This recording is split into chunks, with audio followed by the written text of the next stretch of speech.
ఒకసారి ఇన్స్టాలో మన రీల్స్ చూసి చెప్పులు తేవడం జరిగిందండి. ఈ చెప్పుల కాస్ట్ వచ్చి 50,000 రూపీస్ చెప్పులు అన్నమాట. గుచ్చి అనే బ్రాండ్ ఇది.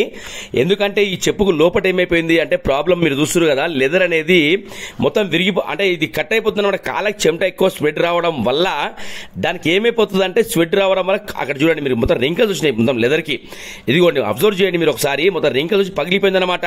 అయితే సార్ ఏమన్నారంటే, నరేష్ గారు ఈ గుచ్చి కంపెనీ బ్రాండ్ సర్వీస్ సెంటర్ లేదండి, మీ దగ్గర రీల్ చూసి తేవడం జరిగిందని చెప్పారు. నేను అదే మాట చెప్పినా, సార్ మీరు బేఫ్ ఫిగర్ ఉన్నాడు సార్, 100 కాదు 200% వాల్యుబుల్ వర్క్ అవుతుందని చెప్పినా. చూడండి ఆ లెదర్ వర్క్ చేసిన తర్వాత మీకు వీడియో పెట్టడం జరుగుతుంది. జెన్యూన్ లెదర్ వాడడం జరిగిందండి. కాళ్ళకి ఎంత స్మూత్ ఉంటుందంటే కాళ్ళకి వేసుకున్న తర్వాత కూడా ఆ లాస్ట్ టైం ఏంటంటే సార్ వాడి వాడి వాడి వాడి అనిగిపోయింది అనమాట. ఇప్పుడు మనం ఫ్రెష్ చేసినాం కాబట్టి ఆ స్పాంజ్ అనేది కొద్దిగా లేచి ఉంటుంది. ఆ సోల్ ఫెంటాస్టిక్ ఉందండి. అసలు వర్క్ అయితే మీరు నమ్మరు, అంత మంచి వర్క్ అయ్యింది. మీరు చూస్తున్నారు కదా, సోల్ చాలా బాగుంది. దీనిది బలరాం ఫుట్వేర్ మన షాప్ పేరు. చేస్తే వర్క్ అనేది ఇలా అయింది చూడండి.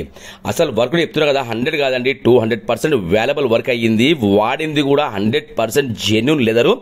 మనం ఏదున్న లెదర్ మొత్తం ఢిల్లీ నుంచి తెప్పిస్తామండి. అట్లాంటి మంచి కాస్ట్ ఆఫ్ లెదర్ మన దగ్గర దొరుకుతుంది. ఎందుకంటే ఇప్పుడు మార్కెట్ లో పేరు అనేది వచ్చింది. ఇంత పెద్ద పెద్ద సార్ వాళ్ళు కూడా మనం నమ్ముకుని మన దగ్గరకు వస్తున్నారు. అలాంటి వర్క్స్ మనం చేసినప్పుడే కదా మనకి పేరు అనేది ఇంకా పెంచుకోవడానికి మనం ప్రయత్నిస్తాం అనమాట. ఇట్లాంటి పనుల ఇట్లాంటి బ్రాండెడ్ చెప్పుల కేర్ ఆఫ్ అడ్రస్ ఏదైనా ఉంది అంటే బలరాం ఫుట్వేర్ అండి.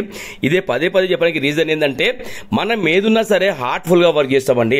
ఏదో డబ్బులు ఇచ్చిరు తీసుకురు మనం గలలు వేసుకున్నాం పని అయిపోయింది అన్నట్టు కాదు. మళ్ళీ ఈ వర్క్ ఏదైనా చిన్న చిన్న ఫాల్ట్లు ఏమైనా వచ్చినా కూడా అడిగే ఛాన్స్ ఉంటుంది.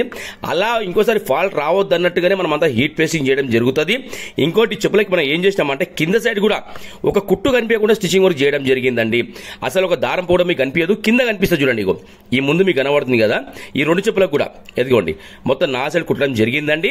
ఎందుకంటే బై సపోజ్ ఇంకొకసారి కుట్ట అనేది పట్టిన తెగొద్దు, ఇంకా ఆ కింద హోల్ పడాలి తప్పితే పట్టి తెగొద్దు అనేది మన ఇదండి. ఓకేనా, thank you so much Balaram footwear తరఫు నుంచి. థ్యాంక్ యూ అండి, thank you so much everyone.